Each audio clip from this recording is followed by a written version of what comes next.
भारत जैसे कृषि प्रधान देश में बिहार की भूमिका हमेशा से अहम रही है।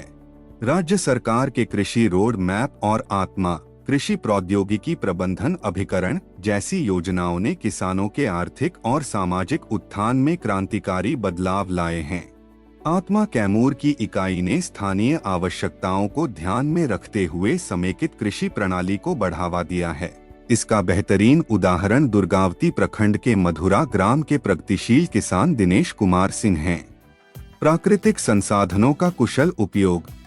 दिनेश कुमार सिंह ने आत्मा कैमूर से मिले प्रशिक्षण और तकनीकी मार्गदर्शन का उपयोग कर केले, नींबू, अमरूद, आम और इमारती लकड़ियों की खेती को मत्स्य पालन और पशुपालन के साथ जोड़ा।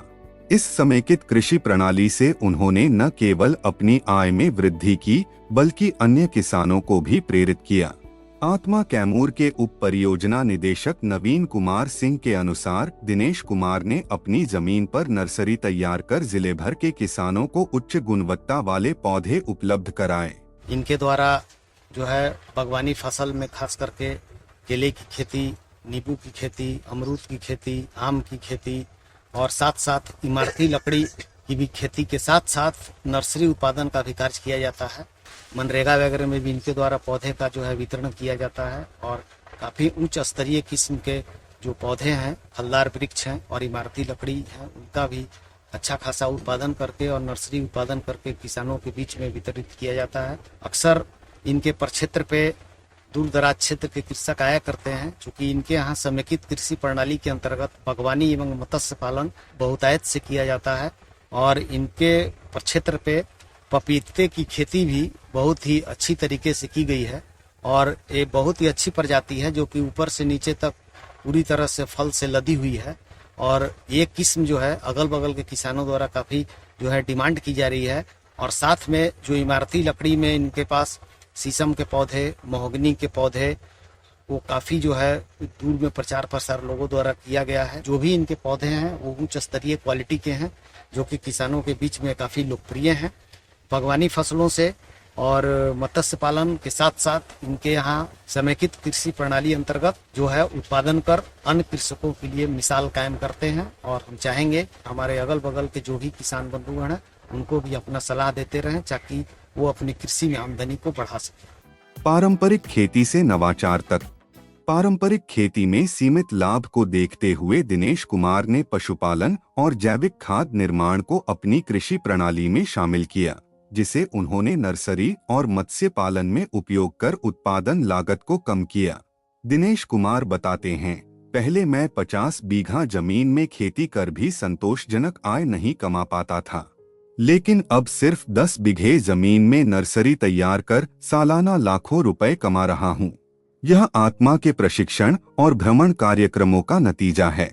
खेती में हम जैसे बागवानी में केला है, आम है, अमरूद है, आंवला है, ये सब लगाए हैं और केला हमको लगता है कि लगभग देखिए यहीं बगल में केला है, एक घार में लगभग 30-40 दर्जन केला है। ये G9 का केला है जो कि उद्यान विभाग से ही मिला है। लगभग 10 बिस्से में माने एक कच्चे 1 बीघा से भी कम में हम अपना नर्सरी का काम कर रहे हैं। लगभग 50,000 पौधा हम लगाए थे जिसमें 20,000 पौधा मेरा केवल गया है और लगता है कि लगभग 5-6 लाख रुपये का पौधा हम बेच चुके हैं। तो हमको लगता है कि 1 एकड़ में 20 लाख रुपया किसान उपजा सकते हैं। जो लाभ हमको नर्सरी से और बागवानी से मिल रहा है या मत्स्य पालन से मिल रहा है, हम लोगों को माने कम जगह में ज़्यादा उत्पादन करने का ये तरीका है और हम लोग कर रहे हैं, शुरू किए हैं और आगे भी सभी किसानों को मैं कहूँगा करें। समेकित कृषि का प्रसार। दिनेश कुमार की सफलता ने आसपास के किसानों को भी प्रेरित किया। उनकी प्रणाली आज क्षेत्र में लोकप्रिय हो रही है। तो हम लोग 1-2 बार भेजे प्रशिक्षण में, जैसे अपने KVK कृषि विज्ञान केंद्र दौरा है वहाँ भेजे, PDNS पटना में भेजे। उसके बाद फिर इनको लगा कि अब सर कुछ करना चाहिए, तो हम कहे अब जाइए प्राकृतिक खेती पे आप देख कर आइए, भोपाल जाइए। फिर हम लोग भोपाल भेजे, तो इनको कई तरह के जब हम ट्रेनिंग कराए तो फिर इनको लगा कि सर हम करना चाह रहे हैं। फिर हम लोग कहे ठीक है चलिए आपको उद्यान विभाग से अपने हम जुड़वा देते हैं। तो बागवानी में भी उनका केला वगैरह है, केला वगैरह का जो पत्ती डेंटल निकलता है वो अपने मत्स्य में यूज कर लेते हैं, उनको एक्स्ट्रा खर्च नहीं देना पड़ता है। तो इससे उनका काफ़ी जो शुद्ध उत्पादन है उनका मत्स्य पालन में काफ़ी कम होता है, क्योंकि बाहरी कुछ नहीं डालते हैं। जितना पेड़ पौधों की पत्तियां सब अपने मत्स्य जो पालन यहाँ कर तालाब पे चारों तरफ बहुत सारे पौधे लगाए हैं, जो पत्तियां निकलती हैं सब पत्तियां उसी तालाब में डालते हैं, जिसकी वजह से इनका उत्पादन लागत खर्च कम आता है, शुद्ध आय उनकी काफ़ी बढ़ती है। आर्थिक और सामाजिक उत्थान। इसके साथ ही गोबर गैस और जैविक खाद से भी फायदा मिल रहा है। उनकी यह प्रणाली न केवल पर्यावरण के अनुकूल है बल्कि अन्य किसानों के लिए भी प्रेरणादायक है। पशुपालन में गोबर गैस भी लगाए हैं, जिसमें हमको ईंधन के लिए 1 रुपया खर्च नहीं करना पड़ता है। सालों भर हमारा गोबर गैस से ही खाना बन जाता है, जिससे कि हमारा माने किसानों का बचत हो जा रहा है और अधिक आमदनी को बढ़ाया जा सकता है। दिनेश कुमार ने मधुर किसान समूह के माध्यम से अन्य किसानों को आत्मा की योजनाओं से जोड़ने का प्रयास किया है। आत्मा कैमूर के प्रयासों और दिनेश कुमार सिंह की लगन ने यह साबित किया है कि सीमित संसाधनों में भी किसान समेकित कृषि प्रणाली अपनाकर उच्च आय अर्जित कर सकते हैं।